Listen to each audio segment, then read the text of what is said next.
ওকে, আজকে আমরা কিছু ইনডিফিনিট প্রোনাউন শিখব। সেটা হচ্ছে এভরিবডি, সামবডি, এনিবডি, নোবডি। তো এই সাইডটা ইনডিফিনিট প্রোনাউন শিখব। তো আমি শুরু করতেছি। আসলে আমি এই যে একটা সিরিজ আপনাদের জন্য লঞ্চ করছি, সেটা হচ্ছে আমি কিন্তু এআই ক্যারেক্টার দিয়ে ভিডিও বানাই। তো আজকে আসলে ভাবতেছি আমি নিজে আপনাদের জন্য ভিডিও বানাই লাইভ। তো এভরিবডি, মনে করেন যে আপনার সামনে অনেক মানুষ আছে। এই যে অনেক মানুষ আছে, এই অনেক মানুষ কি? এভরিবডি।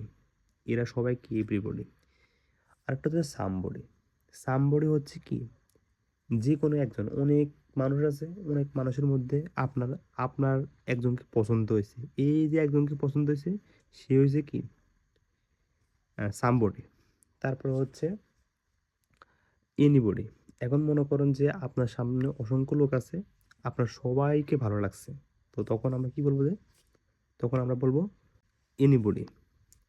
আচ্ছা, আরেকটা কথা হচ্ছে আপনার সামনে অনেক মানুষ আছে, তবে আপনার একজনকেও ভালো লাগে নাই। তো সেক্ষেত্রে আমরা বলবো নোবডি।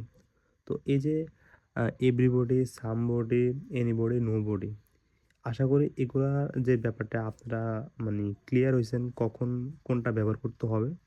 তো আজকের ভিডিওটা ছিল এতটুকু। আর ভিডিওতে যদি কোনো কিছু বুঝতে সমস্যা হয় তাহলে আমাকে কমেন্ট করবেন, আমি কমেন্টের মাধ্যমে আপনাদের উত্তর দেওয়ার চেষ্টা করব।